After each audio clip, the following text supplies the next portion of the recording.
बिस्मिल्लाहिर्रहमानिर्रहीम। अस्सलाम वालेकुम students, welcome back to the new video and welcome back to the channel Padho Likho. Students, आज की इस वीडियो में हम लोग आपकी डिमांड पर चैप्टर नंबर 6 की एक्सरसाइज को सॉल्व करेंगे। तो चलिए शुरू करते हैं। अपनी इंग्लिश की टेक्स्ट बुक का पेज नंबर 76 खोलकर अपने सामने रख लें और की बुक का पेज नंबर 446 खोलकर अपने सामने रख लें। ए पोर्शन स्टूडेंट्स हम लोगों ने कर लिया है, शॉर्ट क्वेश्चंस। बी पोर्शन देखें, प्लॉट डेवलपमेंट रिव्यू। प्लॉट का मीनिंग प्लॉट या खाका, डेवलपमेंट का मतलब आगे बढ़ना, ग्रो करना, और रिव्यू का मतलब जायज़ा लेना, खाके की तकमील का जायज़ा लेना। अब प्लॉट का क्या मतलब होता है, खाके का क्या मतलब होता है, गौर से सुने। किसी कहानी, नावल, फिल्म या ड्रामे के वाक़यात की तरतीब को हम लोग प्लॉट कहते हैं। यानी कोई भी कहानी अगर आप लोग पढ़ो स्टूडेंट्स, या कोई नावल पढ़ो, तो उसमें वाक़यात एक तरतीब के साथ लिखे गए होते हैं। एक्शंस का, इवेंट्स का एक सीक्वेंस होता है। कहानी का प्लॉट यह बताता है कि कहानी किस तरह से शुरू होगी, कहानी में कौन कौन सी प्रॉब्लम्स कहानी के हीरो को फेस करनी पड़ेंगी और किस तरह से उन प्रॉब्लम्स का हल निकलेगा, और फिर किस तरह से ये कहानी ख़त्म होगी। ये सब कुछ कहानी के प्लॉट में लिखा जाता है। तो प्लॉट डेवलपमेंट रिव्यू का मतलब इस बात का तज्ज़िया करना या बारीकी से मताला करना या जांचना कि किस तरह से कहानी का प्लॉट आगे बढ़ेगा, वाक़यात की तरतीब के बारे में बताएगा और पूरी कहानी में किस तरह से चेंज होगा। इसके अलावा प्लॉट डेवलपमेंट रिव्यू में ये देखा जाता है कि कहानी के जो इवेंट्स हैं वो एक दूसरे के साथ जुड़े हुए हैं या नहीं, क्या कहानी की एंडिंग ठीक हुई, और क्या कहानी ने रीडर्स के इंटरेस्ट को कायम रखा या नहीं। तो प्लॉट डेवलपमेंट रिव्यू का मतलब इस बात का जायज़ा लेना या इस बात की इवैल्यूएशन करना या स्टडी करना कि कहानी का प्लॉट कितना अच्छा है या कितना वेल डेवलप्ड है। प्लॉट के 5 पार्ट्स होते हैं। पहला एक्सपोजिशन, दूसरा राइजिंग एक्शन, तीसरा क्लाइमैक्स, चौथा फॉलिंग एक्शन और पांचवा रेजोल्यूशन।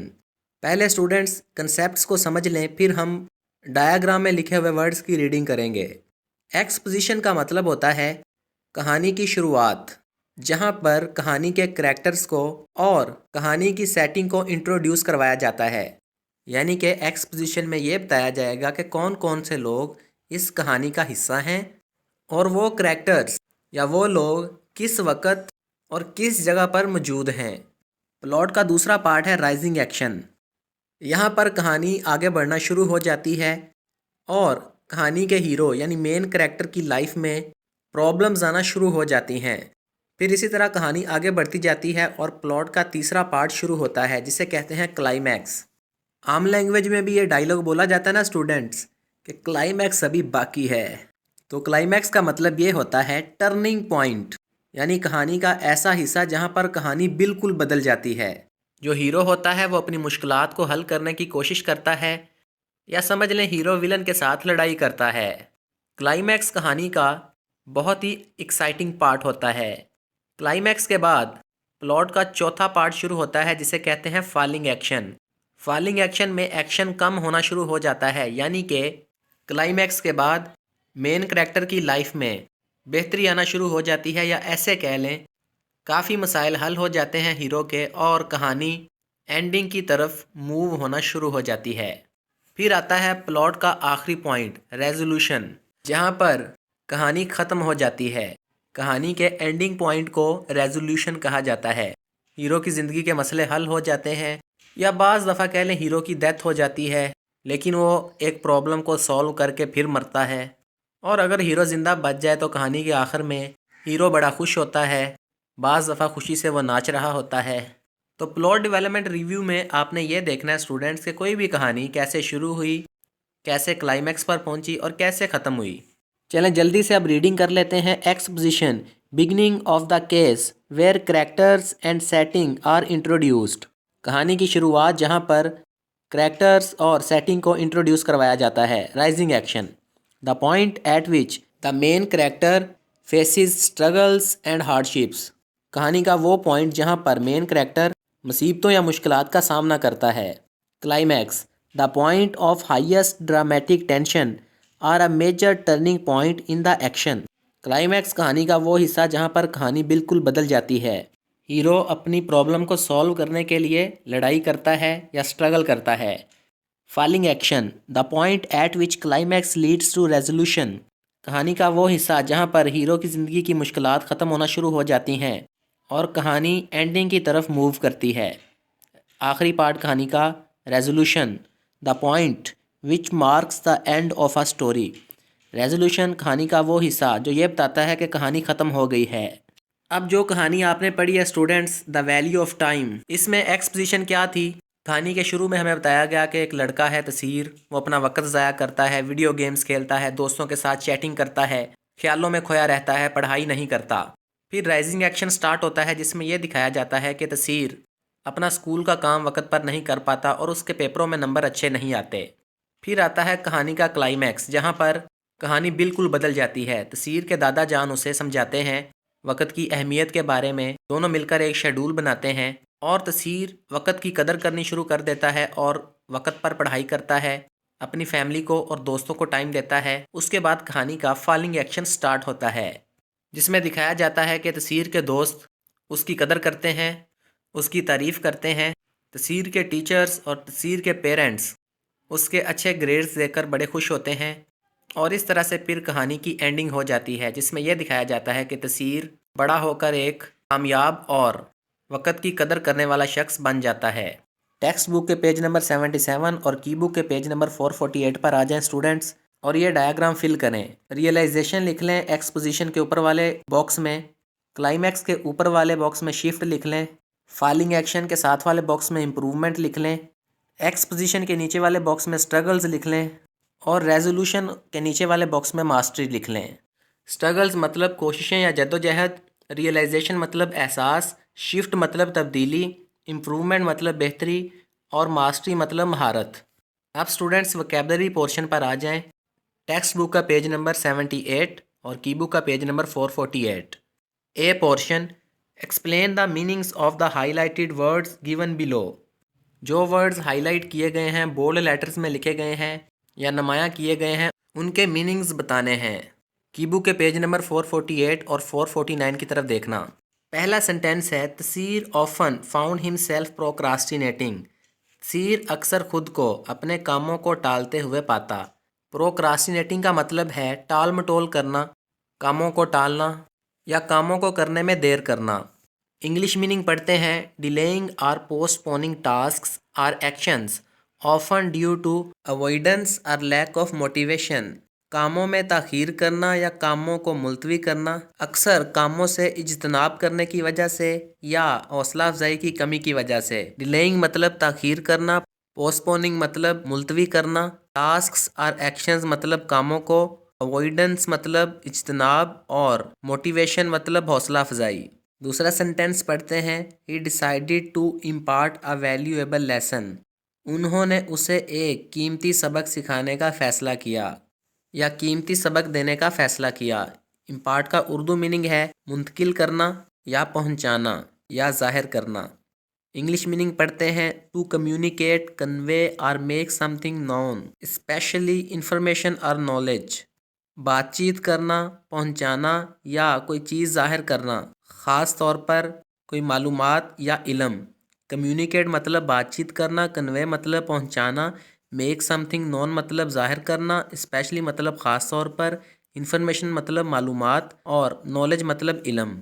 तीसरा सेंटेंस पढ़ने लगे हैं, Taseer eagerly began by pouring the sand into the jar followed by the pebbles. Taseer ने जोश से जार के अंदर या मर्तबान के अंदर रेत डालना शुरू कर दी, उसके बाद कंकड़ डाले जार के अंदर। ईगरली का मतलब बेताबी से या जल्दी से या जोश से। इंग्लिश मीनिंग पढ़ते हैं, with the lot of enthusiasm, interest और डिज़ायर टू डू समथिंग। बहुत ज़्यादा जोशो वल्वले और दिलचस्पी के साथ किसी काम को करने की ख्वाहिश रखना। इंथुजियाज्म मतलब जोशो वल्वला, इंटरेस्ट मतलब दिलचस्पी, डिज़ायर मतलब ख्वाहिश। चौथा सेंटेंस पढ़ने लगे हैं, his classmates listened intently and many of them decided to try the same approach themselves. उसके हम जमातों ने तवज्जो से, ध्यान से उसकी बात सुनी और उनमें से कई ने खुद भी यही तरीका अपनाने या आजमाने का फ़ैसला किया। इंटेंटली का मतलब होता है ध्यान से। इंग्लिश मीनिंग पढ़ते हैं विद फोकस्ड अटेंशन और concentration on something, often with great care और पर्पस। किसी चीज़ पर पूरी तवज्जो या ध्यान देना, अक्सर बहुत एहतियात या मकसद के साथ। फोकस्ड अटेंशन मतलब पूरी तवज्जो देना या पूरा ध्यान देना। कंसंट्रेशन मतलब तवज्जो या ध्यान, और पर्पस मतलब मकसद। अप्रोच का उर्दू मीनिंग पहुंच या तरीकाकार या किसी चीज़ की तरफ बढ़ना। इंग्लिश मीनिंग पढ़ते हैं a method or way of doing something to move toward और कम नियर टू समथिंग और समवन। किसी काम को करने का तरीका या रास्ता, या किसी चीज़ की तरफ बढ़ना, या किसी शख्स या किसी चीज़ के करीब होना। मूव टूवर्ड का मतलब किसी तरफ बढ़ना, और कम नियर मतलब करीब आना या करीब होना। पांचवा सेंटेंस पढ़ने लगे हैं। With practice and determination he started to see improvements. Practice और अज़म के साथ या मश्क और अज़म के साथ उसने बेहतरी देखना शुरू की। डिटर्मिनेशन का उर्दू मीनिंग है मजबूत इरादा या अज़म। इंग्लिश मीनिंग पढ़ते हैं the firmness of purpose a resolution to achieve something often despite obstacles. मकसद की मजबूती या किसी चीज़ को हासिल करने का अज़म या इरादा, रुकावटों के बावजूद। छठा सेंटेंस पढ़ने लगे हैं। Taseer's new found time management skills had a positive impact on his relationships also. Taseer की नई सीखी हुई वक़्त की मनसूबाबंदी करने की महारतों का उसके तल्लुकात पर भी एक मुस्बत असर था या एक मुस्बत असर पड़ा। इम्पैक्ट का उर्दू मीनिंग असर या टकराव। इंग्लिश मीनिंग पढ़ते हैं द स्ट्रॉन्ग इफेक्ट और influence something has on a person, situation और इन्वायरमेंट। अ कोलिजन और फोर्सफुल कॉन्टैक्ट। किसी चीज़ का किसी शख्स, किसी सूरत हाल या माहौल पर गहरा असर या मजबूत असर, या टकराव या फिर ज़ोरदार टक्कर। इफ़ेक्ट मतलब असर, इन्फ्लुएंस का मतलब भी असर होता है या असरअंदाज होना। सिचुएशन मतलब हालत या सूरत हाल। इन्वायरमेंट मतलब माहौल। कोलिजन मतलब टक्कर या टकराव, और फोर्सफुल कंटैक्ट का मतलब भी ज़ोरदार टक्कर। वर्किंग विद वर्ड्स, अल्फाज के साथ काम करना। वोकेबलरी का बी पोर्शन पढ़ने लगे हैं। Consult a thesaurus and find the synonyms of these words, use them in your sentences. उन्होंने कहा है कि डिक्शनरी से मशवरा करें या डिक्शनरी की हेल्प लें और नीचे दिए गए अल्फाज के सिनोनिम्स या मुतरादिफ अल्फाज तलाश करें और फिर उन सिनोनिम्स को जुमलों में इस्तेमाल करें। पहला वर्ड है इंग्रॉस्ड। इंग्रॉस्ड का मतलब होता है मशगूल होना या किसी चीज़ में गुम होना। सिनोनिम्स पढ़ते हैं absorbed, captivated, fascinated, immersed. Absorbed मतलब ध्यान लगाना, यानी पूरा ध्यान किसी एक चीज़ में लगा देना या उस चीज़ में खो जाना। कैप्टिवेटेड मतलब मतवज्जो होना या मुतासिर होना।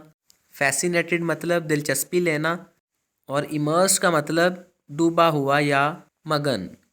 कैप्टिवेटेड इंग्रॉस वर्ड का एग्जैक्ट सिनोनिम नहीं है, लेकिन दोनों लफ्ज़ किसी न किसी पॉइंट पर मीनिंग के लिहाज से एक दूसरे से मिलते जुलते हैं। सेंटेंस पढ़ते हैं। She was so absorbed in her book that she didn't here her phone ring. वो अपनी किताब पढ़ने में इस कदर मसरूफ़ थी या गुम थी कि उसने अपने फ़ोन की घंटी बजते हुए नहीं सुनी। दूसरा वर्ड है एडमिरेबल। एडमिरेबल का उर्दू मीनिंग लिख लो स्टूडेंट्स, काबिल तारीफ़ या लायक तहसीन। इसके सिनोनिम्स हैं कमेंडेबल, प्रेज़वर्थी, इम्प्रेसिव और वर्थी। कमेंडेबल का मतलब काबिल तारीफ़, और प्रेज़वर्थी का भी यही मतलब है, काबिल तारीफ़। इम्प्रेसिव का मतलब मुतासर कुन, और वर्थी का मतलब काबिल कदर। सेंटेंस पढ़ते हैं। His commendable dedication to volunteering inspired everyone around him. उसकी काबिल तारीफ़ रज़ाकाराना खिदमत की लगन ने उसके इर्द गिर्द सभी लोगों को मुतासिर किया या उबारा या तरगीब दी। तीसरा वर्ड है फ्राउंड। फ्राउंड का उर्दू मीनिंग है तेवरी चढ़ाना या मुंह बनाना। सिनोनिम्स हैं इसके स्काउल्ड, ग्रीमस्ड, ग्लावर्ड और सल्क्ड।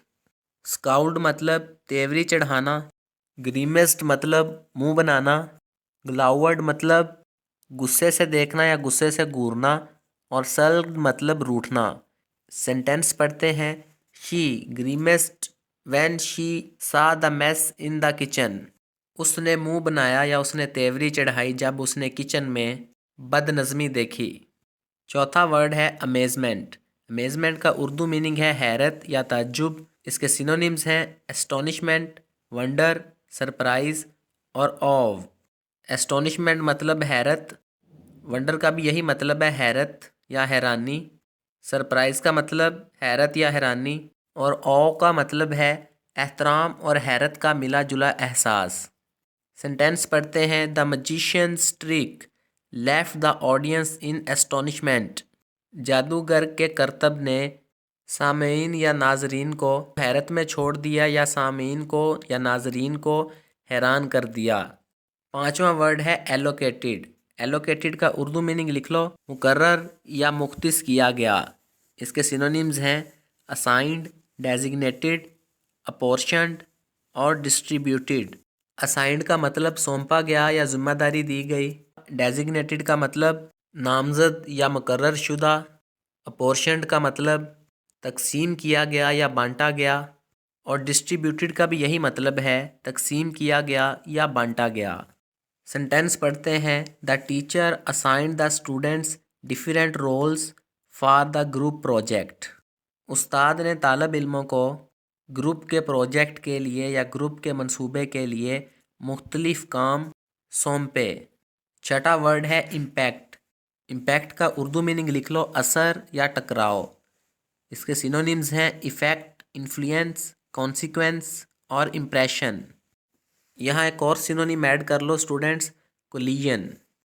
इफ़ेक्ट का मतलब लिख लो असर, इन्फ्लुएंस का मतलब भी असर, कॉन्सिक्वेंस का मतलब नतीजा, इम्प्रेशन मतलब तासुर और कोलिजन मतलब टकराव।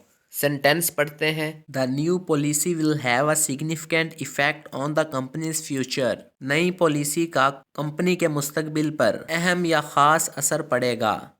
सातवां वर्ड है चेरिश्ड। चेरिश्ड का उर्दू मीनिंग लिख लो स्टूडेंट्स, अजीज़, कीमती या महबूब। इसके सिनोनिम्स हैं ट्रेयर्ड, वैल्यूड, बिलव्ड और अडोर्ड। ट्रेयर्ड मतलब कीमती, वैल्यूड मतलब काबिल कदर, बिलव्ड मतलब महबूब और एडोर्ड मतलब प्यारा। सेंटेंस पढ़ते हैं। The photo album was a beloved keepsake pass down through generations. Photo album एक महबूब यादगार था जो नस्ल दर नस्ल मुंतकिल होता आया था। वोकैबलरी का पोर्शन नंबर सी पढ़ने लगे हैं। Use a dictionary to change the following nouns to adjectives. The first one is done for you. Dictionary का इस्तेमाल करें या लुगत का इस्तेमाल करें और दर्ज झैल नाउन्स को एडजेक्टिव्स में तब्दील करें। पहला लफ्ज़ आपके लिए नाउन से एडजेक्टिव में तब्दील कर दिया गया है। Nature, natural. नेचर मतलब कुदरत और नेचुरल मतलब कुदरती। अब स्टूडेंट्स आप लोगों की बुक में नाउन्स को एडजेक्टिव्स में कन्वर्ट कर दिया गया है। मैं आप लोगों को उर्दू मीनिंग बताने लगा हूँ उन वर्ड्स के जो नाउन्स और एडजेक्टिव्स के पोर्शंस में मौजूद हैं। मैनेजमेंट मतलब इंतज़ाम और मैनेजेरियल मतलब इंतज़ामी। स्ट्रगल मतलब जद्दोजहद और स्ट्रगलिंग मतलब जद्दोजहद कर रहा है। रिएक्शन मतलब रद्द अमल और रिएक्टिव मतलब रद्द अमल देने वाला। लेसन मतलब सबक और लेसन मतलब कम करना। ग्रेटिफिकेशन मतलब इत्मीनान या खुशी और ग्रेटिफाइंग मतलब खुशकुन या इत्मीनान बख्श। एक्सप्रेशन मतलब इजहार और एक्सप्रेसिव मतलब मौसर इजहार करने वाला। प्रेजेंस मतलब मौजूदगी और प्रेजेंट मतलब मौजूदा। प्रोग्रेस मतलब तरक्की और प्रोग्रेसिव मतलब तरक्की पसंद। स्टूडेंट्स अब हम लोग ग्रामर पोर्शन पढ़ेंगे। इससे पहले ज़रा खामोशी की आवाज़ सुनो।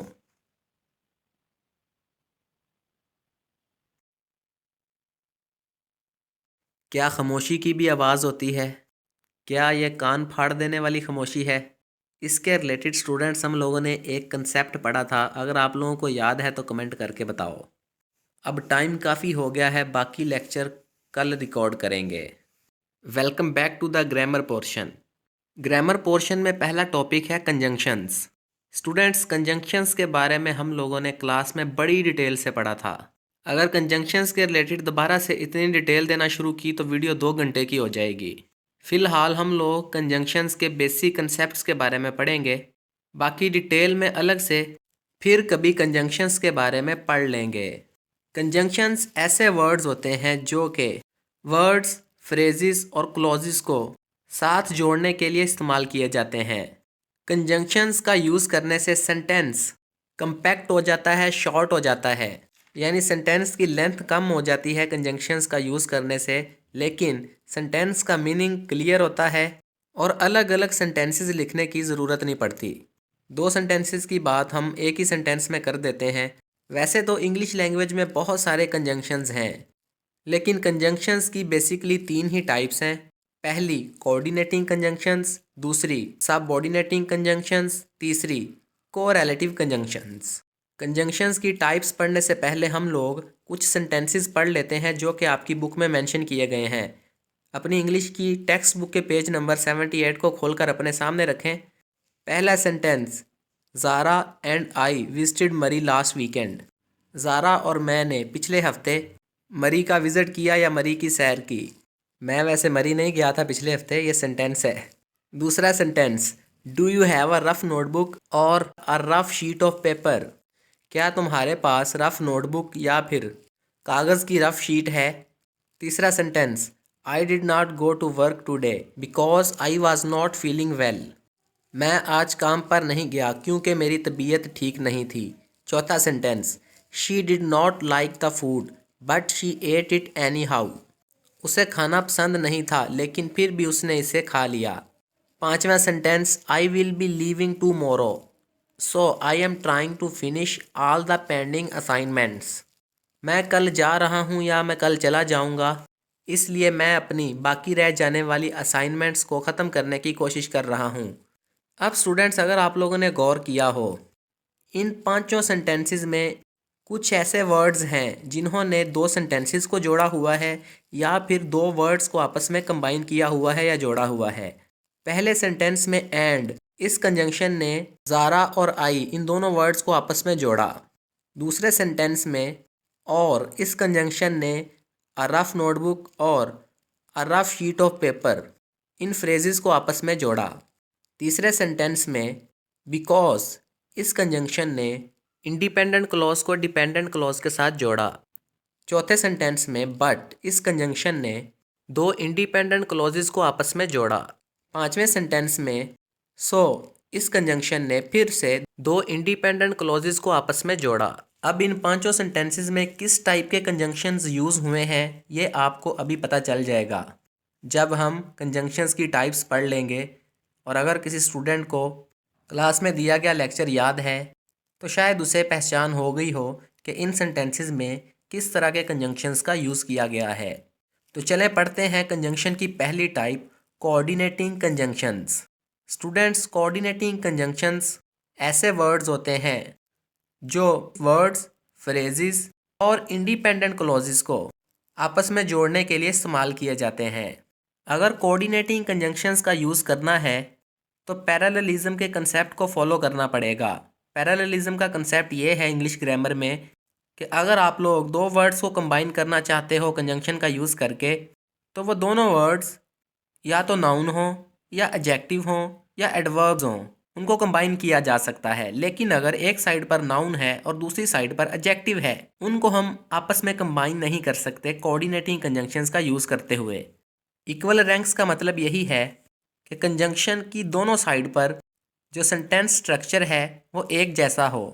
अगर फ्रेजेस हैं तो उनका स्ट्रक्चर भी एक जैसा हो, और अगर क्लॉजेस हैं तो वो भी स्ट्रक्चर के हिसाब से एक जैसी हों। अब स्टूडेंट्स, क्लॉजेस की 2 टाइप्स होती हैं, आप लोगों को पता होगा, इंडिपेंडेंट क्लॉजेस और डिपेंडेंट क्लॉजेस। इंडिपेंडेंट क्लॉजेस ऐसी क्लॉजेस होती हैं जो अकेले एक कंप्लीट सेंटेंस बनाने की सलाहियत रखती हैं, जबकि दूसरी तरफ डिपेंडेंट क्लॉजेस ऐसी क्लॉजेस होती हैं जो अकेले कंप्लीट सेंटेंस बनाने की सलाहियत नहीं रखती। डिपेंडेंट क्लॉजेस को अपना मीनिंग कंप्लीट करने के लिए इंडिपेंडेंट क्लॉजेस पर डिपेंड करना पड़ता है।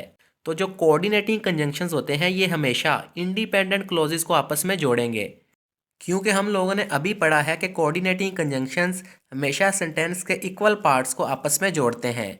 कोऑर्डिनेटिंग कंजंक्शंस बेसिकली 7 हैं और इनको याद करने की ट्रिक है फैन बॉयज़। एफ से फॉर, ए से एंड, एन से नॉर, बी से बट, ओ से और, वाई से येट, एस से सो। अगर एमसीक्यूज़ में आप लोगों को कहीं भी ये वर्ड्स नज़र आ जाएं और सिर्फ इन्हीं वर्ड्स को हाईलाइट किया गया हो या अंडरलाइन किया गया हो और आपसे पूछा जाए कि ये किस तरह के कंजंक्शंस हैं, तो आप लोग कोऑर्डिनेटिंग कंजंक्शंस पर टिक करना। एग्जाम्पल्स देखते हैं। Birds fly and fish swim. परिंदे उड़ते हैं और मछलियाँ तैरती हैं। अगर आप गौर करो स्टूडेंट्स, तो इस एक सेंटेंस में दो सेंटेंसेस को कंबाइन करके लिखा गया है। पहला सेंटेंस है बर्ड्स फ्लाई, दूसरा सेंटेंस है फिश स्विम, और इन दोनों सेंटेंसेस को हमने जोड़ा एंड कोऑर्डिनेटिंग कंजंक्शन का यूज़ करके। तो देखो, एंड इस कोऑर्डिनेटिंग कंजंक्शन ने कंप्लीट सेंटेंसेस को यानी दो इंडिपेंडेंट क्लॉजेस को आपस में जोड़ा। दोनों तरफ इंडिपेंडेंट क्लॉजेस में प्रेजेंट इंडेफिनिट टेंस का ही यूज़ किया गया है। और गौर करो, स्ट्रक्चर भी सेम है। पहले सब्जेक्ट आया है, उसके बाद वर्ब। दूसरी साइड पर भी पहले सब्जेक्ट आया है और फिर वर्ब। एक और एग्जाम्पल देखते हैं। ही was tired so he slept. वो थका हुआ था इसलिए वो सो गया। इस पूरे सेंटेंस में हम लोगों ने फिर से दो इंडिपेंडेंट क्लॉजेस को आपस में जोड़ा है और जो कंजंक्शन इस्तेमाल हुआ है वो है कोऑर्डिनेटिंग कंजंक्शन सो। जब आप लोगों ने स्टूडेंट्स कोऑर्डिनेटिंग कंजंक्शंस का यूज करना है तो पंक्चुएशन रूल्स का ख्याल रखना। अगर तो फैन बॉयज ये कोऑर्डिनेटिंग कंजंक्शंस दो वर्ड्स को या फ्रेजेस को आपस में जोड़ रहे हैं तो आप लोगों ने कोई भी कॉमा नहीं लगाना। लेकिन अगर फैन बॉयज ये कोऑर्डिनेटिंग कंजंक्शंस दो इंडिपेंडेंट क्लॉजेस को आपस में जोड़ रहे हों तो तब आप लोगों ने फर्स्ट इंडिपेंडेंट क्लॉज के बाद और कोऑर्डिनेटिंग कंजंक्शन से पहले एक कॉमा लाजमी लगाना है। एक और बात याद रखना स्टूडेंट्स, कोऑर्डिनेटिंग कंजंक्शंस हमेशा सेंटेंस के दरमियान में ही यूज़ किए जाएंगे और कोऑर्डिनेटिंग कंजंक्शंस किसी भी इंडिपेंडेंट क्लॉज का हिस्सा नहीं होते। ये सिर्फ इंडिपेंडेंट क्लॉजेस को आपस में जोड़ते हैं और उनके रिलेशनशिप को शो करवाते हैं। कंजंक्शंस की दूसरी टाइप है सबऑर्डिनेटिंग कंजंक्शंस। सबऑर्डिनेटिंग कंजंक्शंस ऐसे वर्ड्स होते हैं जो कि वर्ड्स और फ्रेजेस को आपस में नहीं जोड़ते। सबऑर्डिनेटिंग कंजंक्शंस हमेशा एक इंडिपेंडेंट क्लॉज को एक डिपेंडेंट क्लॉज के साथ जोड़ेंगे। ये बात हमेशा याद रखना स्टूडेंट्स, जो क्लॉज सबऑर्डिनेटिंग कंजंक्शन के साथ स्टार्ट हो उस क्लॉज को हम सबऑर्डिनेट क्लॉज या फिर डिपेंडेंट क्लॉज कहेंगे, और जिस क्लॉज के साथ सबऑर्डिनेटिंग कंजंक्शन ना लगा हो उस क्लॉज को हम मेन क्लॉज या फिर इंडिपेंडेंट क्लॉज कहेंगे। सबऑर्डिनेटिंग कंजंक्शंस डिपेंडेंट क्लॉज का पार्ट होते हैं, उसका हिस्सा होते हैं। कुछ सबऑर्डिनेटिंग कंजंक्शंस आपकी बुक में मेंशन किए गए हैं। After, because, if, that, though, although, till, before, unless, as, when, where, while etcetera. इन वर्ड्स को स्टूडेंट्स आप लोग याद कर लेना ताकि अगर इनके रिलेटेड कोई एमसीक्यूज आ जाए तो आप आसानी से सॉल्व कर सको। एग्जाम्पल्स देखते हैं। He ran away because he was afraid. वो भाग गया क्योंकि वो डर गया था। अब देखो, इस एक सेंटेंस में दो सेंटेंसेस हैं, एक कंप्लीट सेंटेंस है और दूसरा इनकम्प्लीट सेंटेंस है। जो कंप्लीट सेंटेंस है ही रैन अवे, इसको हम इंडिपेंडेंट क्लॉज कहेंगे, और जो इनकम्प्लीट सेंटेंस है बिकॉज ही वॉज अफ्रेड, इसको हम डिपेंडेंट क्लॉज कहेंगे। तो जब एक इंडिपेंडेंट क्लॉज और डिपेंडेंट क्लॉज आपस में मिली तो एक कंप्लीट सेंटेंस बन गया, और एक इंडिपेंडेंट क्लॉज को डिपेंडेंट क्लॉज के साथ किसने जोड़ा? एक सबऑर्डिनेटिंग कंजंक्शन ने, बिकॉज ने। ही रैन अवे को अगर आप लोग लिख दोगे स्टूडेंट्स तो ये एक कंप्लीट सेंटेंस होगा कि वो भाग गया। लेकिन अगर आप लोग because he was afraid sentence के इस पार्ट को अलग करके लिख दोगे तो ये मुकम्मल सेंटेंस नहीं बनेगा, इसका मतलब वाज़ह नहीं होगा। ट्रांसलेशन कुछ यूँ होगी इस पार्ट की, क्योंकि वो डर गया था।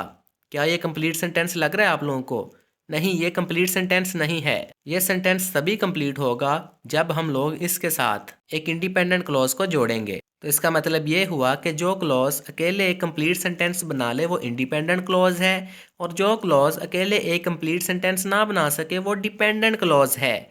और सबऑर्डिनेटिंग कंजंक्शंस हमेशा डिपेंडेंट क्लॉज के शुरू में आएंगे। जैसे कि बिकॉज ही वाज अफ्रेड, इस डिपेंडेंट क्लॉज के शुरू में कौन सा कंजंक्शन आया? एक subordinating conjunction because. Subordinating conjunctions students sentence के दरमियान में भी यूज़ किए जा सकते हैं और सेंटेंस के शुरू में भी यूज़ किए जा सकते हैं। तो पंक्चुएशन रूल याद रखना, अगर सबऑर्डिनेटिंग कंजंक्शंस सेंटेंस के शुरू में यूज़ किए जा रहे हैं, यानी कि डिपेंडेंट क्लॉज पहले लिखी जा रही है और इंडिपेंडेंट क्लॉज बाद में लिखी जा रही है। तो दोनों सेंटेंसेस के दरमियान में एक कॉमा लाजमी आएगा। लेकिन अगर सबऑर्डिनेटिंग कंजंक्शन को सेंटेंस के दरमियान में यूज़ किया गया है, यानी कि इंडिपेंडेंट क्लॉज के बाद डिपेंडेंट क्लॉज को लिखा गया है, तो कोई भी कॉमा नहीं यूज़ किया जाएगा। For example, although it was raining they were playing outside. अगरचे बारिश हो रही थी, वो फिर भी बाहर खेल रहे थे। स्टूडेंट्स, कंजंक्शंस की तीसरी टाइप है कोरिलेटिव कंजंक्शंस। कोरिलेटिव कंजंक्शंस हमेशा पेयर की फॉर्म में यूज़ किए जाते हैं।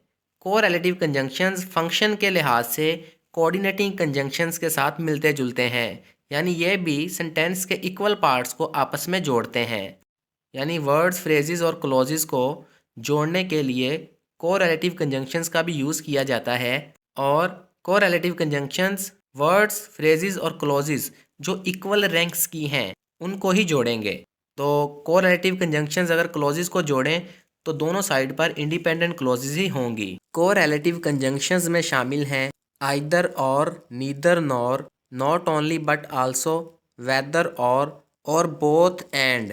ये आपकी बुक में मिस्टेक है स्टूडेंट्स, इसको ठीक कर लेना। नॉट और बट ये कोरिलेटिव कंजंक्शंस नहीं हैं। तो चलें कुछ एग्जांपल्स देखते हैं। I want either an apple और एन ऑरेंज। मुझे या तो एक सेब चाहिए या फिर एक संतरा। एक और एग्जांपल देखते हैं। Akram likes neither tea nor coffee. Akram को ना चाय पसंद है ना कॉफ़ी पसंद है। अब इन दोनों एग्जांपल्स में स्टूडेंट्स आप लोगों ने देखा कि कोरिलेटिव कंजंक्शंस पेयर की फॉर्म में यूज़ हुए। अगर आइदर आ गया तो उसके साथ उसका दूसरा पार्ट होगा और, तो आइदर के साथ और आ गया। इसी तरह नीदर का पार्ट होता है दूसरा नॉर, तो दूसरे सेंटेंस में नीदर के साथ नॉर आ गया। तो स्टूडेंट्स, कोरिलेटिव कंजंक्शंस के पेयर्स भी आप लोगों को याद करने पड़ेंगे। हम आइदर के साथ नॉर नहीं लगा सकते, इसी तरह नीदर के साथ हम लोग और नहीं लगा सकते। आइदर इस वर्ड को कुछ लोग ईदर भी पढ़ते हैं, लेकिन स्टूडेंट्स सही प्रोनाउंसिएशन है आइदर। वो नीदर लफ्ज़ जब हम पढ़ते हैं तो साथ कई बार आइदर को ईदर पढ़ देते हैं। तो इन सेंटेंसेस में हमने देखा कि कोरिलेटिव कंजंक्शंस को हमने यूज़ किया वर्ड्स को कंबाइन करने के लिए।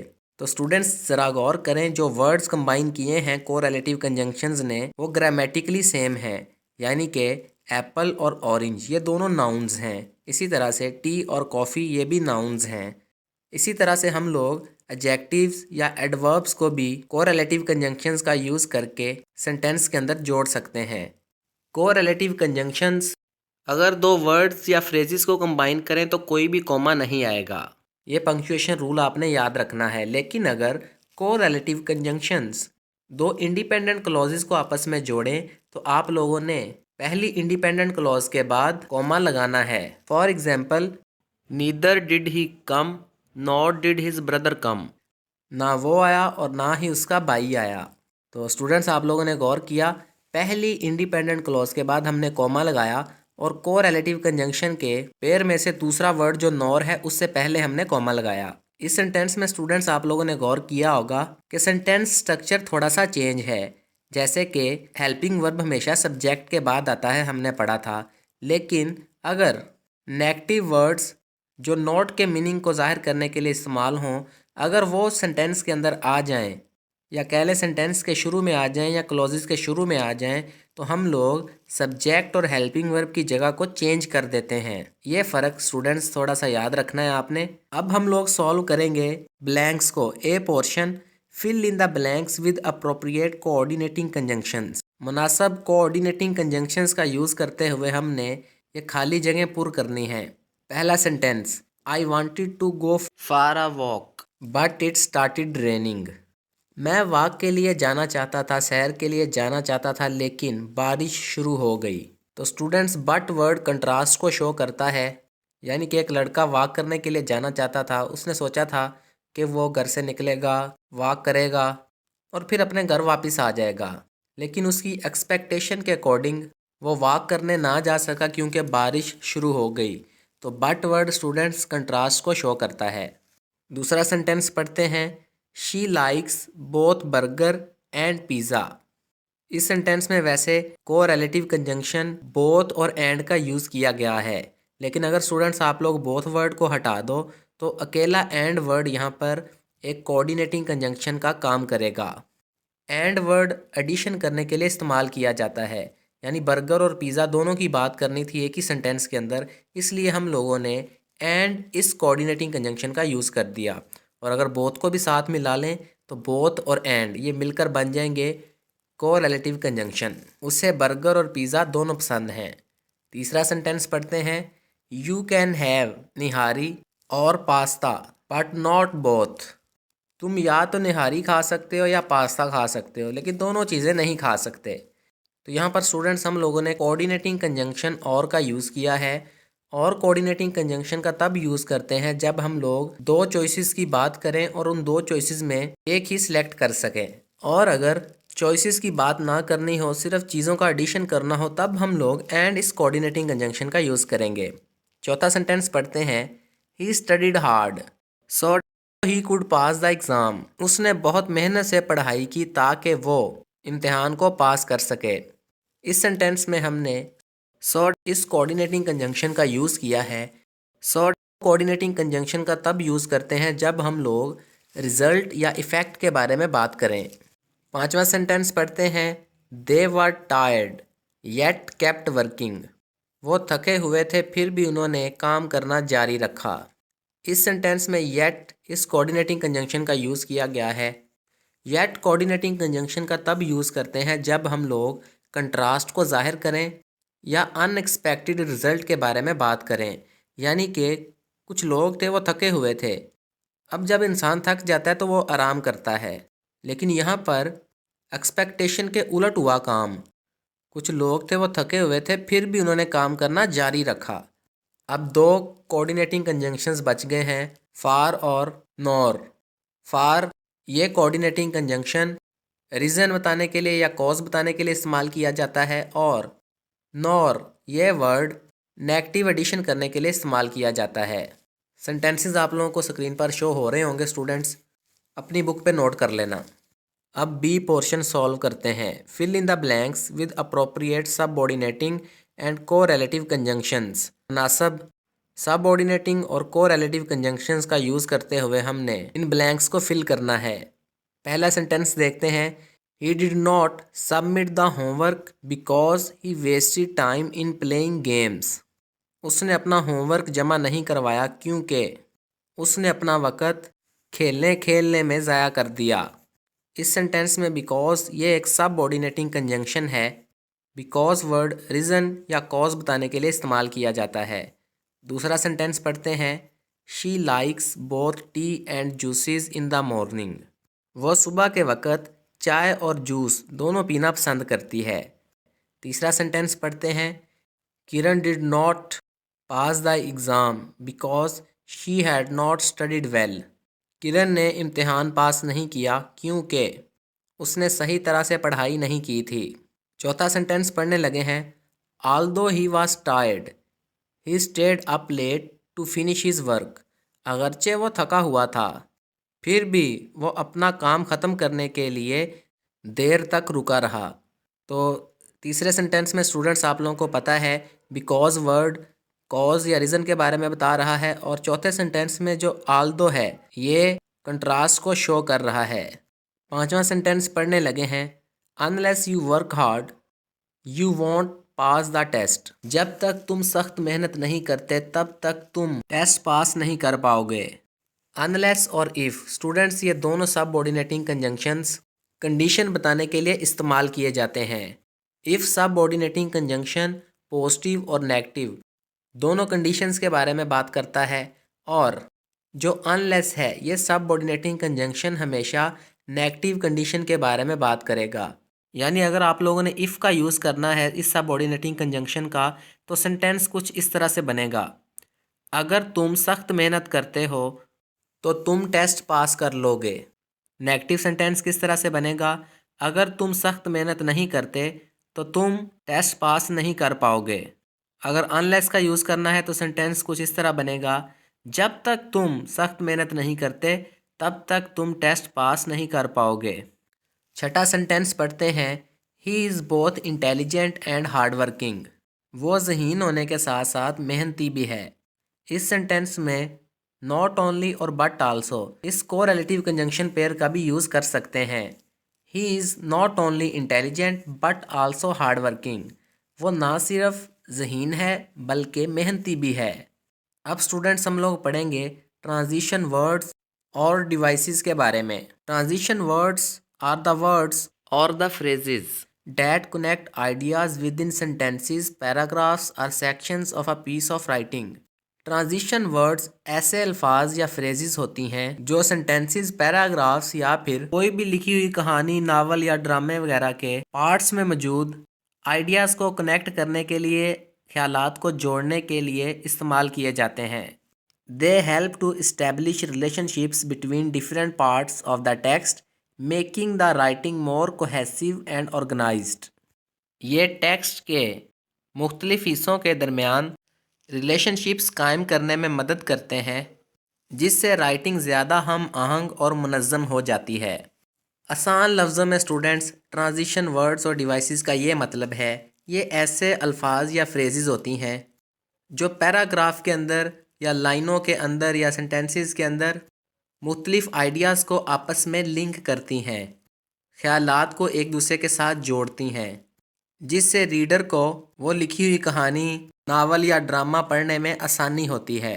ट्रांजिशन वर्ड्स भी कंजंक्शंस की तरह कॉज और इफ़ेक्ट, कंट्रास्ट और सीक्वेंस के बारे में बताते हैं। तो यहाँ पर क्वेश्चन ये बनता है कि क्या ट्रांजिशन वर्ड्स या डिवाइसेस ये कंजंक्शंस हैं या इनका कोई अलग कंसेप्ट है।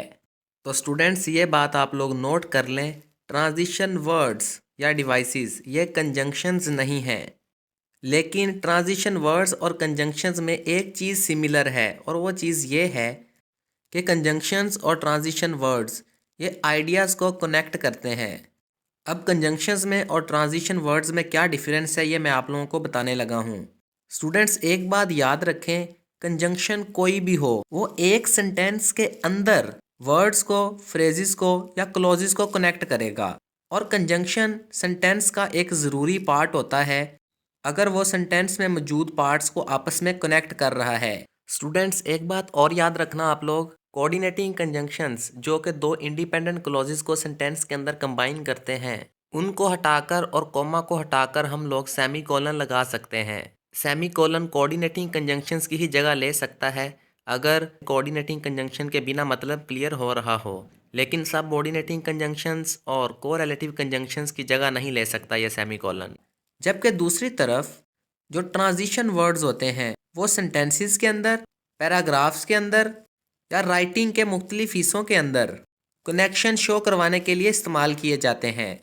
ट्रांजिशन वर्ड्स सेंटेंसेस के दरमियान, पैराग्राफ्स के दरमियान ब्रिज का काम करते हैं। इसका मतलब ये हुआ कि ट्रांजिशन वर्ड्स ये सिर्फ एक सेंटेंस के अंदर तक महदूद नहीं है।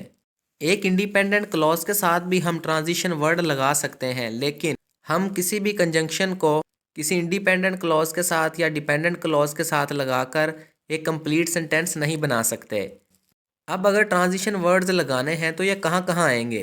तो ट्रांजिशन वर्ड्स स्टूडेंट्स सेंटेंस के शुरू में भी आ सकते हैं और सेंटेंस के दरमियान में भी आ सकते हैं। जब भी आप लोगों ने कोई ट्रांजिशन वर्ड लिखना है तो उसके बाद कॉमा लाजमी आएगा। अगर ट्रांजिशन वर्ड सेंटेंस के शुरू में यूज़ हुआ है उसके बाद कॉमा लगाएं और एक कंप्लीट सेंटेंस लिख दें। लेकिन अगर आप दो कंप्लीट सेंटेंसेस को आपस में जोड़ना चाहते हो, उनको आपस में लिंक करवाना चाहते हो, तो ट्रांजिशन वर्ड सेंटेंस के दरमियान में आएगा, ट्रांजिशन वर्ड के बाद कॉमा आएगा और उससे पहले एक सेमी कोलन लगाना पड़ेगा।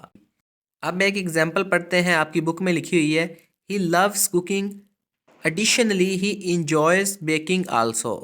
उसे कुकिंग करना पसंद है, इसके अलावा उसे बेकिंग करना भी पसंद है।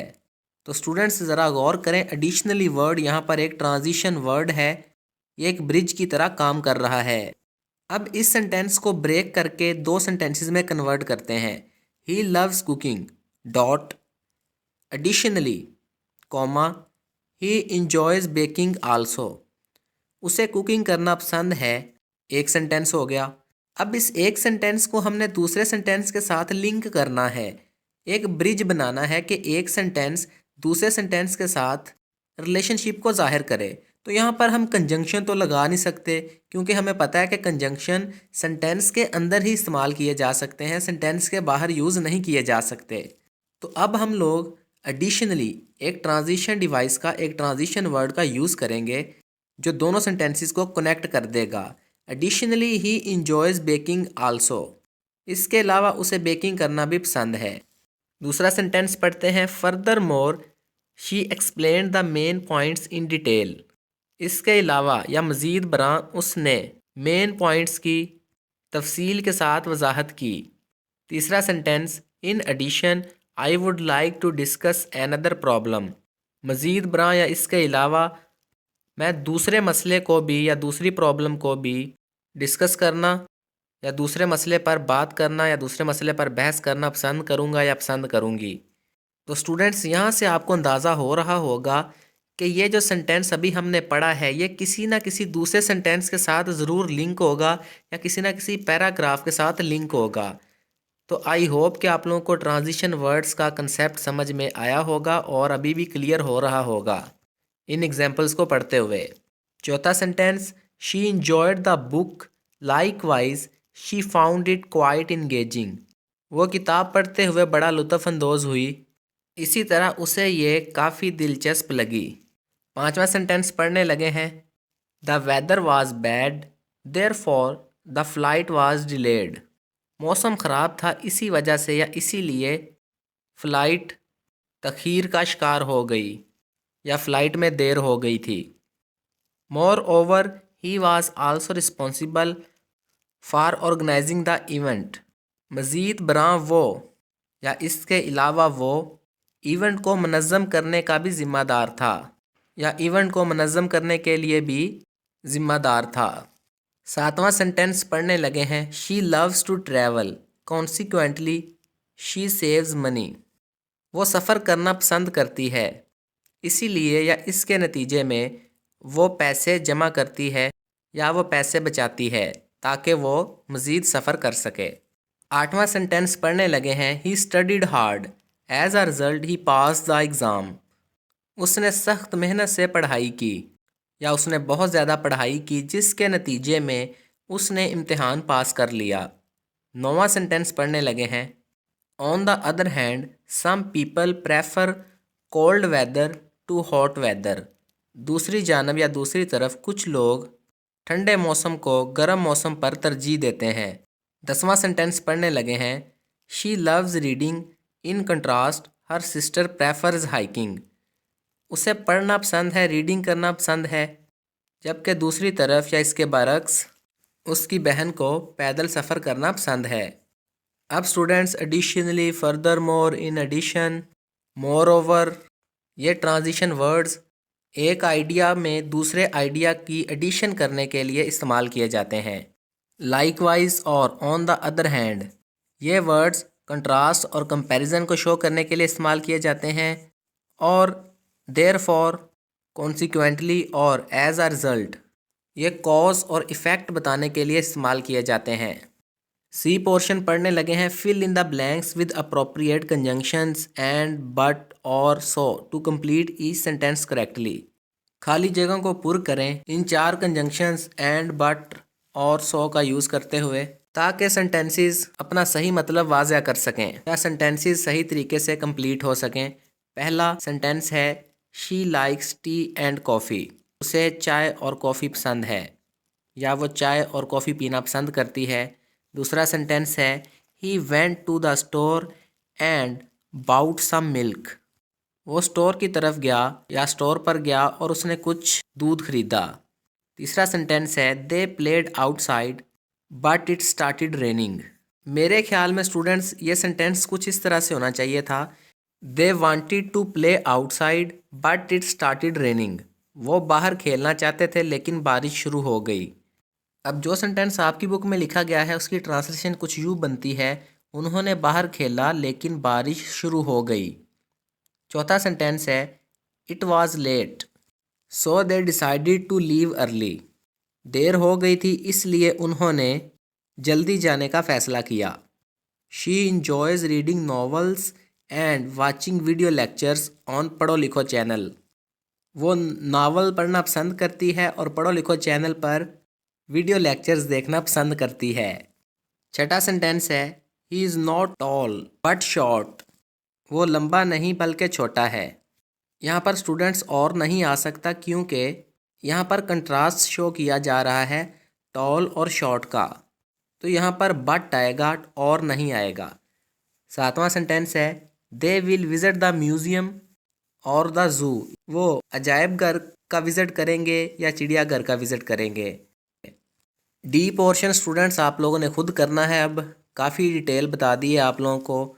यहाँ एक नया वर्ड आ गया है ट्रांजिशन वर्ड मीनवाइल। मीनवाइल का उर्दू मीनिंग है इसी दौरान।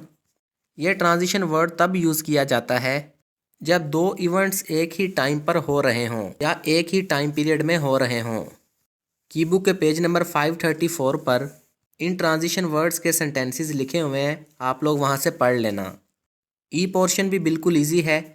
री right each sentence using a different conjunction to convey a similar meaning. दिए गए सेंटेंसेस में मुख्तलिफ कंजंक्शंस का इस्तेमाल करें और सेंटेंस को दोबारा से लिखें, लेकिन कंजंक्शन को चेंज करने से सेंटेंस का मीनिंग नहीं चेंज होने देना आपने। सेंटेंस का जो मीनिंग है वैसा मीनिंग ही सेंटेंस तब दे जब आप लोग डिफरेंट कंजंक्शन का यूज़ करो। तो पहले सेंटेंस में स्टूडेंट्स इफ़ की जगह पर आप प्रोवाइडेड एट लगा देना। दूसरे सेंटेंस में बट की जगह पर आप लोग येट लगा देना। तीसरे सेंटेंस में आप लोग बिकॉज की जगह पर एज लगा देना। चौथे सेंटेंस में नॉट ओनली और बट आल्सो की जगह पर एज वेल एज लगा देना। पांचवें सेंटेंस में सिंस की जगह पर आप लोग फॉर लगा देना। और फॉर एक कोऑर्डिनेटिंग कंजंक्शन है, इसलिए फॉर से पहले कॉमा आएगा। की बुक में कॉमा नहीं लगा हुआ स्टूडेंट्स, आप लोग खुद कॉमा लगा लो। छठे सेंटेंस में आप लोग बोथ और एंड की जगह पर सिर्फ एंड लगा दो, बोथ को कट कर दो। तो स्टूडेंट्स ये थी चैप्टर नंबर 6 की एक्सरसाइज। काफ़ी लेंथी एक्सरसाइज थी। कंजंक्शंस का टॉपिक बहुत लेंथी है, हमने बहुत शॉर्ट करके पढ़ा है। तो स्टूडेंट्स मैं उम्मीद करता हूँ कि आप लोगों को चैप्टर नंबर 6 की एक्सरसाइज समझ में आई होगी। क्वेश्चन हो तो कमेंट करके पूछ लेना। आज की वीडियो यहीं पे एंड करते हैं। तो डियर स्टूडेंट्स मेहनत करते रहो और पढ़ो लिखो चैनल पर पढ़ते लिखते रहो। अपना बहुत सारा ख्याल रखना। अल्लाह हाफिज़।